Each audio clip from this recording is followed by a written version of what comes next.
Welcome to Thrive. I'm Susana Kennedy, and I'm very excited because I have the amazing Lauren Dallas with me today. She is a serial entrepreneur. She is one of the founders of Future Females, and she is a growth hacker extraordinaire. Right now, we need to know how to help grow our businesses online. Whether your business is physical or whether it's online, you need an online presence now more so than ever. So the lovely Lauren has agreed to be with us today to teach us some growth hacks that you can do on Facebook. So Lauren, actually, she's going to share 3 tips today with us. So stay tuned because these 3 tips will help you right now. What it is about is committing to your approach. And my preferred approach, and the approach that I've seen work best for anyone who has either an online business or a business that can grow online. So even a bricks and mortar store, you can build your audience online and then drive them in normally when your doors are open as foot traffic. And that's Facebook and Instagram. That is the tool that can help you grow the quickest. It has the largest percentage of adult internet users on this social platform versus any others. So your audience is on there, and it's the cheapest. It's not the amount of people that are following you.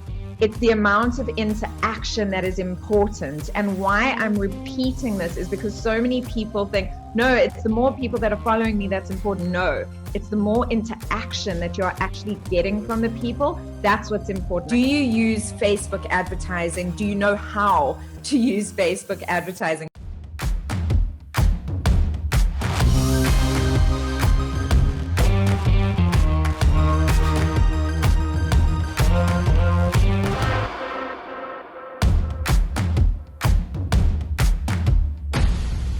Hello, and welcome to Thrive. I'm Susana Kennedy, and I'm very excited because I have the amazing Lauren Dallas with me today. She is a serial entrepreneur. She is one of the founders of Future Females, and she is a growth hacker extraordinaire. And so I love sitting with Lauren and learning from her. All of us have businesses, whether we're in a business, whether we own a business, whether we're working for someone else in a business. Right now, we need to know how to help grow our businesses online. Whether your business is physical or whether it's online, you need an online presence now more so than ever. So the lovely Lauren has agreed to be with us today to teach us some growth hacks that you can do on Facebook. Lauren, welcome. How are you doing, lovely? Thank you. Yeah, I'm well. I'm very, very wet here. After all these weeks, I've come on and been like, oh, it's so warm in England. It's absolutely freezing and soaking. So oh, no. I think we've swapped because this week for the last 3 days, it's been like summer, like not too hot, but like beautiful blue skies and hot. I remember last time we chatted, I was like freezing. Yeah. So I think we've swapped weather. It seems only fair. It does. We need to swap. Lauren, I think just for everybody watching, I can see a lot of people are already tuning in. Hello. We did hello, Bridge. Hello, Lychee. Hello, not your average Garth. Welcome, guys, and lots more tuning in now. Please let me know where in the world you are tuning in from. I love to know what our global community is. And also, we did run a competition last week where Lauren was giving away a fantastic prize. Lauren, do you want to just talk about it? Because we will give away this prize again, but just for everybody that missed it, do you want to just tell them what the prize was all about? Yeah, sure. So, I explained last time, and we'll talk a little bit today about content creation. And I know for some creatives, you thrive in that world of coming up with these new ideas and turning them into banners you can be posting out there every day. For others, it's a really overwhelming idea that causes some anxiety often. I call it content anxiety. And it's that feeling every morning where you're like, what am I going to post today? Which I have known all too well. And so the And me. competition and the prize. Yeah, so many people. Type a yes, actually. I can't see Yeah, it. give us a yes if you feel this. If you've experienced content anxiety, I certainly have. Not fun. So the prize is essentially a 1 hour long masterclass with a downloadable content calendar that shows you my analytical approach to mapping out your content strategically so it delivers on your business objectives, and you can batch, create, ideate, and schedule. So your content is going out by itself. Nothing feels better than waking up in the morning and being like, oh, I've already posted to Instagram. It's amazing. It's amazing. I know I actually scheduled a few posts yesterday and I was like, oh, it's so nice that I don't have to worry about them anymore. That I know that they're actually just going out and that people will see them. So it really is important to get that, because we're living under so much pressure. I think now so more than ever, people are really feeling pressured in various ways. So these little things that you guys can do, I highly recommend you get stuck into them, because they're going to help to relieve some of that pressure that you're feeling. So today, Lauren and I are going to be talking about Facebook advertising specifically. Now, I'd love to know, Liana is going, yes, she's with us, Lauren, she's so with us.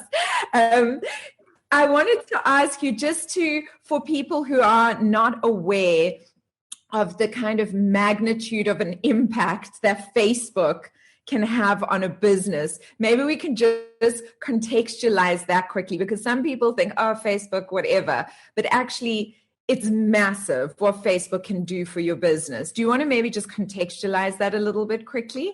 Yeah, of course.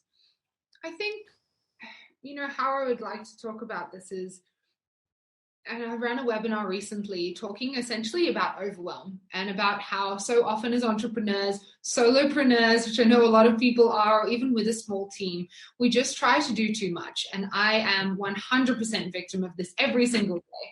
And you have your endless to-do lists. You never get to the bottom of them. You're rushing through everything and you're spreading yourself so thin. And often you're trying to do things that you're actually not even very good at, instead of just mastering one thing that can work.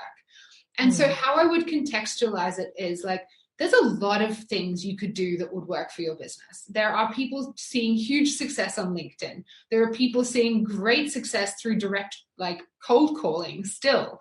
There's people seeing a lot of success doing trade shows when that was an option. But what it is about is committing to your approach. And my preferred approach, and the approach that I've seen work best for anyone who has either an online business or a business that can grow online, so even a bricks and mortar store, you can build your audience online and then drive them in normally when your doors are open as foot traffic. And that's Facebook and Instagram. That is the tool that can help you grow the quickest. It has the largest percentage of adult internet users on this social platform versus any others. So your audience is on there, and it's the cheapest. I run ads across all of the platforms because I'm an analytical and I like seeing all of the options. And it is always cheaper to get a lead, to get an email address, to get a new person entering your business from Facebook and from Instagram. Facebook obviously owns Instagram. Well, they maybe not obviously, but they do. They've also bought WhatsApp. You've probably noticed that logo now appearing in your app. They have Messenger, and Messenger marketing has really grown quickly. And they also have what's called their audience network, which is like their ecosystem of other sites that you can put your ads on. So you run a Facebook ad, and we'll call it that, like for simplification, but it's actually an ad that goes everywhere across the spectrum of the internet. So there's kind of no way you can't reach your audience as long as you focus.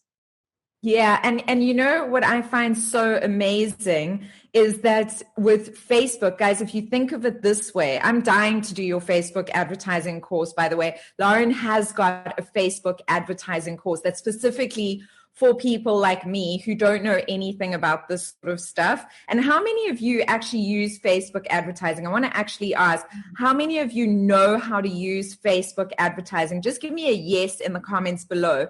Whether you're watching this live or recorded, I always come back to things. Do you use Facebook advertising? Do you know how to use Facebook advertising? Because there are two different ways of doing it. And I have been doing it all wrong because I've been doing like the little boost, right? Instead of going into business manager and actually setting things up properly. And my boyfriend is very much like Lauren. He is an analytical and he loves Facebook advertising. And so he dives in and he knows exactly what's going on. So no, you don't know. I tried. It was a mess. Oh my goodness. Hands covering faces, only boosting. Okay, so Lauren, actually, she's going to share 3 tips today with us. So stay tuned because these 3 tips will help you right now. But I will also share her link for her Facebook advertising course if you want to go more into it. I tried, not successful.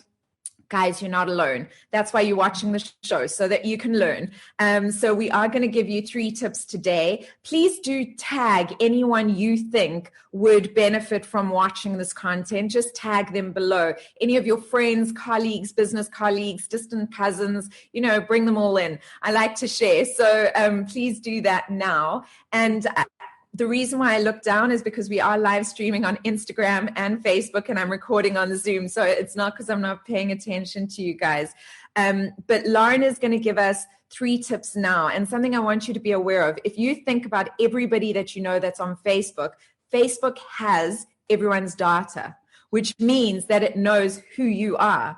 And so it's the best way to reach your ideal customer because you can literally figure out who they are and target those people. So yeah, that's just something to think about. Your ideal customer is on Facebook. I promise, I promise, I promise. Okay, so Lauren, let's get stuck in. What are your 3 tips right now that are working right now on Facebook?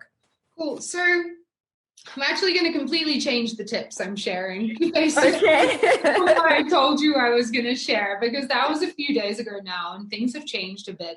But also I was going to talk about Facebook content and Facebook ads and Facebook groups.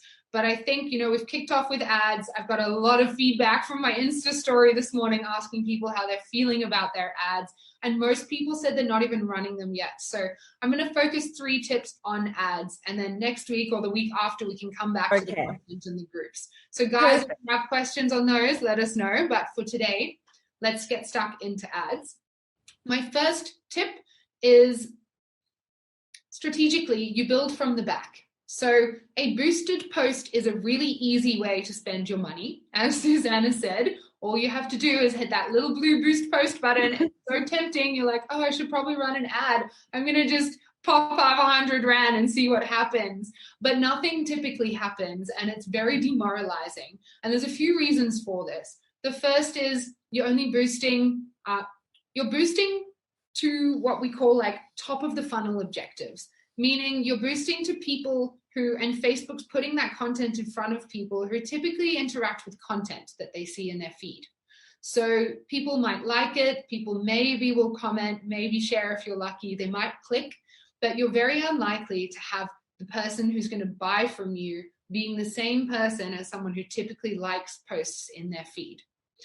The second issue with it is you're just testing that one version of your image. So you're like putting 100 Rand in, you're getting 5 likes, and you're going, is that good? Like, I literally have no idea. And I also have no idea if that's good because it means nothing. Like that doesn't, you cannot follow those likes all the way through to your bottom line, at least not on a small scale. And so again, your boost post is just not useful for you. And so my first tip is like, think strategically. And step 1 is like, what is my business objective for doing this, for investing my time and my money? And what I would recommend is that your business objective is not brand awareness. It's not getting likes, not even getting like video views typically, although that is better. It's more engaging. Your business objective is getting purchases, or a step above that. And typically from social media, we aim to get leads in the door because you build up your leads from social and then you convert off social, typically through your email. So start with your business objective in mind. And then the question I get asked most is, how much should I spend on my ads? Like, again, I can't tell you that because you tell me how many leads you need, and then I can estimate for you how much budget it would cost to acquire them. And then you look at, okay, if this is how much you need to spend for 10 leads and 2 of them are likely to buy, does that make sense for my business or not? Like, could I be profitable? And if not, then you either need better ads, or you need a more expensive product, or you need a longer term mindset.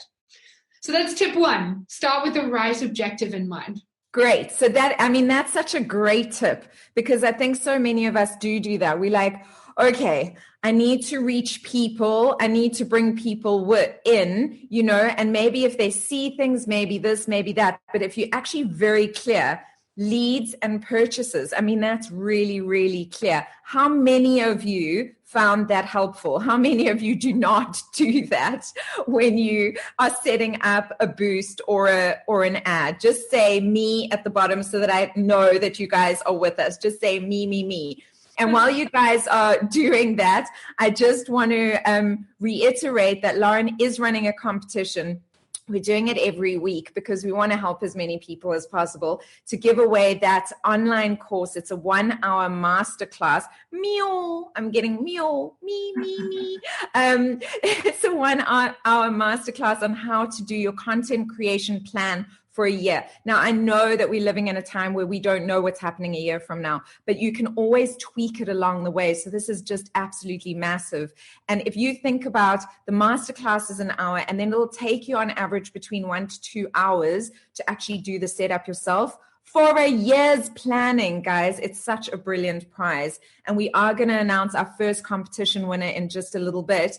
If you want to win, how you win is the best comment. What is the thing that made the most difference to you? The piece of knowledge that made the light bulb switch on in your brain during this conversation. That's the one way you can win. The other way is by asking a good question, a question that Lauren can answer and that other people will get a lot out of, because I think that that's also a really good way of winning. So Lauren, I know I'm going to totally put you on the spot. If somebody asks a good question, I'll read it out to you. But those are the 2 ways that you guys can win. So that was tip number 1.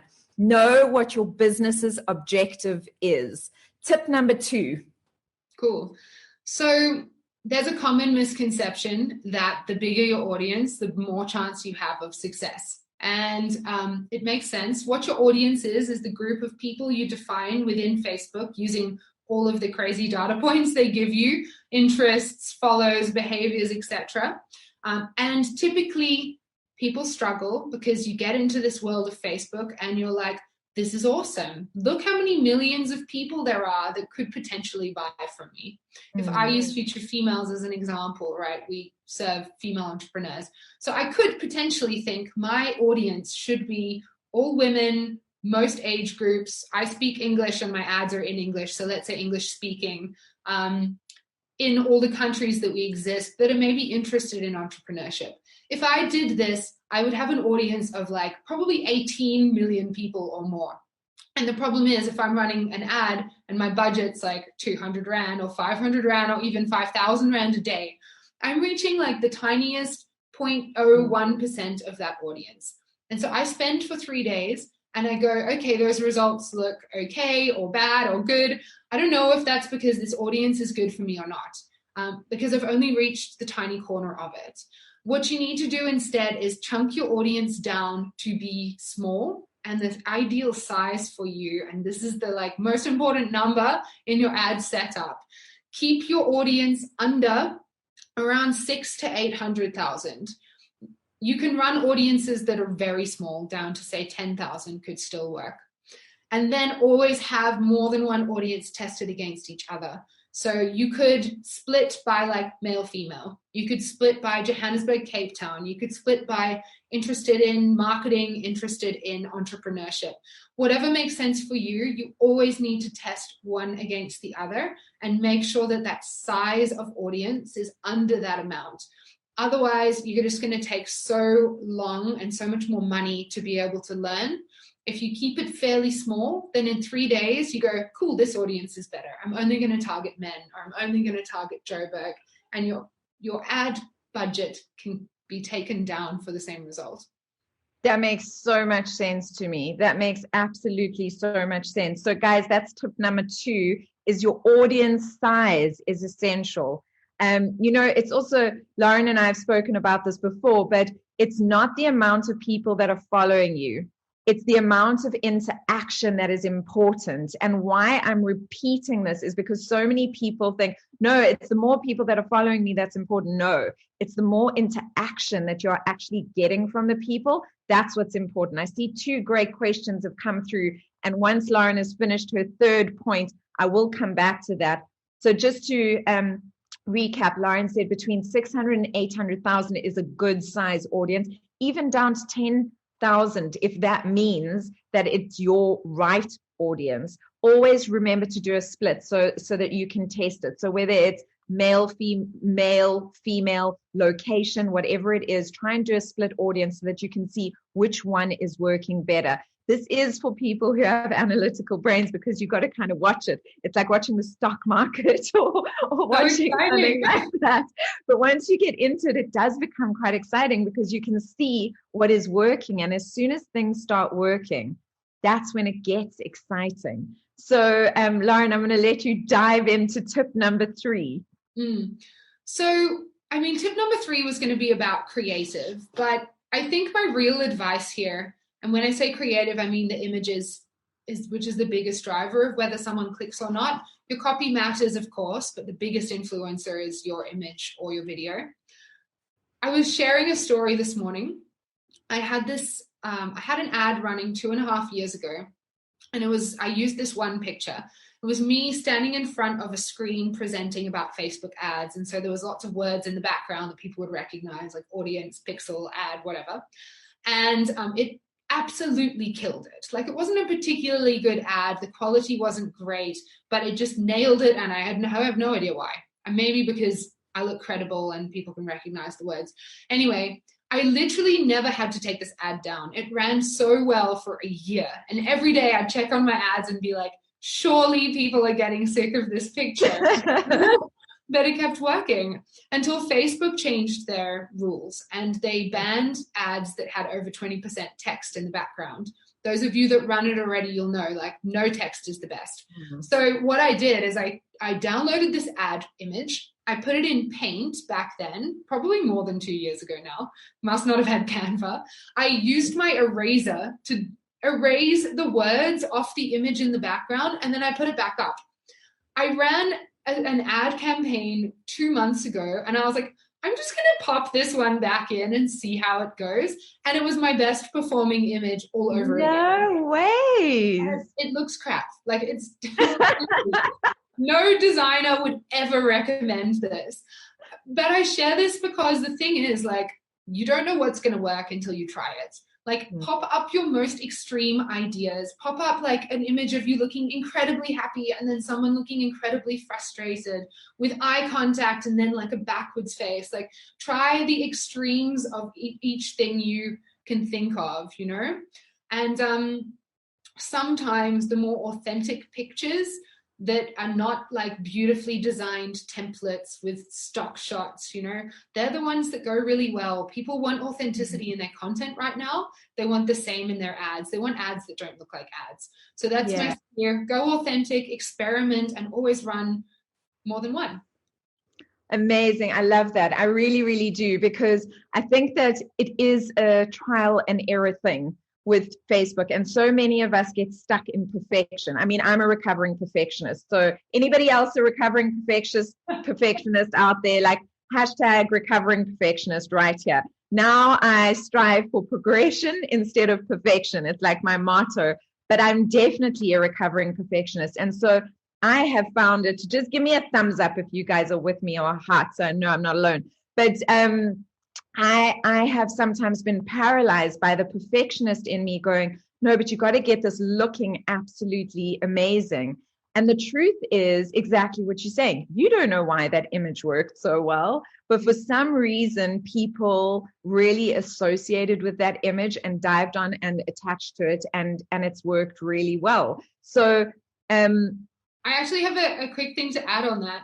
I used to be really into like property investment, and I went to a lot of seminars with a lot of coaches in that industry sharing as they do their success strategies. And I remember one of them, I asked them, I was like, if you have all of this money, why is your website so crap? I'm sure I asked it in a lot more eloquent than that.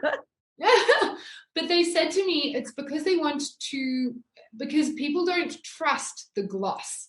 And so this is not necessarily true in all industries, but they were like, I am known for being a property developer. What would it look like if my marketing was absolutely polished and flawless? And they said they sometimes even put a spelling mistake in an email intentionally, just so people go, oh, they must be so busy developing all these properties to proof check their emails, So it's quite an interesting psychology behind it. Absolutely. It's very interesting because even Brian, who I know is one of our mutual mentors, we both worked with Brian many, many times before. And I'm totally dyslexic for all of you out there. Like I have to really check myself. And he said to me, Susana, because he's also dyslexic, he said, don't be so hard on yourself. Do you know that more emails are actually read from top to bottom when there is a spelling error? It's almost like the brain starts going, I need to scan all of this to see if they've made another mistake in here. And I was like, what? And he was like, yeah, seriously, they've actually done studies to check what people read. So it's crazy what works and what doesn't work. Okay, so I'm very happy to see there are lots of recovering perfectionists out there that have joined us. There are some great questions coming through, Lauren. So I'm going to answer those. I'm going to ask you if you can answer some of those. Anna Marie says, I'm in a very competitive market. How or what do I do that others do not take my clients on my page? Does that make sense to you? I think so. Anna Marie, I'd love to know which industry you're in, but I can also just answer that generally. Obviously, I was in marketing training, which is also incredibly competitive. There's two things I would say. The first one is technically people can't steal followers off your page. You cannot target the followers of someone else's page unless they're huge. Like I could target people who are interested in Gary Vee because he has millions of followers. I couldn't try and steal Susana's followers on her page yet. I'm sure you will be huge. Thank you for the belief, Lauren. You used to be able to do this. You used to be able to target followers of pages, but no longer. So they cannot directly steal the clients, at least not through advertising. The second thing I would say is in terms of being competitive, there's quite a mindset around this, right? The thing is on social media, you typically engage in content like what you share. And so I follow a lot of coaches, a lot of female communities, a lot of marketers. And so some days when I'm maybe just not having the best day and I log on to Instagram and I'm like, everyone in the world is doing what I'm trying to do. And it is so demoralizing. And then you go through and you're like, I'm just going to defollow everyone. But what I've learned, and it's a principle that was taught to me by my mentor, Scott Oldford, is this idea of omnipresence. And it comes back to this size of audience. You don't need to reach 10 million people. You need to reach 10,000 people multiple times. So find and define as granularly as possible who is your ideal follower, your ideal lead, your ideal customer, and only target them. People need to see you and buy from you, what is the average, 8 times before they know, like, and trust you enough to buy from your business. So reach the same people 8 times instead of 80,000 people once each, because that's not going to work for you. And then it becomes less about being competitive and less about being completely different and more about just being authentic and personal and helping people with the problems they're facing at that time. There are literally thousands of Facebook advertisers, but you're only listening to me right now. And so it doesn't matter if someone else is having this exact conversation on the other side of the world. I would love from an ego perspective to think that they're not. But one day, Lauren, it's happening. One day, everyone will only be listening to you. It's fine. Exactly. But it doesn't matter because you guys are, and you're who I want to build a relationship with. And so it's the same for you in your competitive market. Yeah, so she did come back and say that she's in nutrition in Herbalife, and I know that's a huge industry, but think about it this way. it's a huge industry. The amount of people that are interested in nutrition is massive. And so that advice that you gave, Lauren, is so beautiful. Like, just focus on 10,000, focus on them and building a relationship with them. And that's where it will come in. And I know, guys, I know that sometimes you think that I'm nuts when I say this, but we really do live in an abundant universe. There are billions of people in this world, billions. And so you just need to reach a drop in this massive ocean, and you will be reaching millions of people that make sense to you. And so it just needs to be the tiniest drop, and you will be reaching enough people to give your business what you need. And I hope that helps. We got another great question here on Instagram. Question. The Stream SA. Do you always need to offer value in your ads, or can you use ads to promote your service? Is it effective when you aren't selling an actual product? Cool. That's a good question. And what I would say is try it, because what works for you might be slightly different. But here's how typically it will work. You have cold audiences on social media, and then you have warm audiences. Cold audiences are people who have never heard of you. They've never seen you on Instagram or Facebook before, or they've forgotten that they have. The warm audiences are people who have engaged with you. They might be your followers. They might be your video viewers. They've maybe even visited your website from social. Typically, whether it's a product or a service or a knowledge program, you can direct sell to your warmest audience, or at least you can test it. It's unlikely, unless it's a very cheap product or very well known, that a cold audience would click on an ad directly to your service and buy, which is why offering value, generating leads, warming them up, and then selling is a better approach. However, give it a go. It might be different for you. You know, I always like to have my main core ad running that I know works, and that's always a lead generation ad. But then have like an experimental budget and go, cool, Lauren just said Messenger's on the rise. I'm going to pop 200 Rand onto there next week and just see what happens. Because, you know, Facebook's an auction system. And so obviously part of that is having more relevant content, tighter audiences that are less competitive. But the other part of that is like just jumping on opportunities when they pop up and trying things. Brilliant. I love that. Would the same strategies be effective for both products and services, or would I have to design different ads? Patty is asking that question.